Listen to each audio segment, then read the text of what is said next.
How to create Expedia account. Hello everybody, welcome back to my channel. This is me Bipin Basnet, and today I'll guide you on how you can create Expedia account.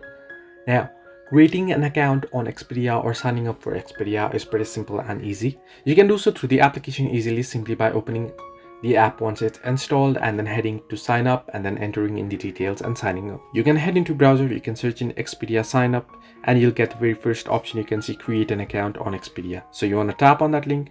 Now it's taking me to the app anyway, so you want to verify this first. I'll just go through the verification quick. Now it's taking me back to the app, so I'll just show you here. What you can do is you can simply head into the account option at the bottom right corner, and then you can tap on sign in. Once here, now it'll just ask you to choose a Google account. You can either sign in with Google or enter in your Google or email account manually, or you can use Facebook to sign up. So you can simply tap on sign up using any of these and it'll load up your data. You're gonna simply tap on allow and go ahead to the prompts, fill in little details, your personal details, and you're good to go.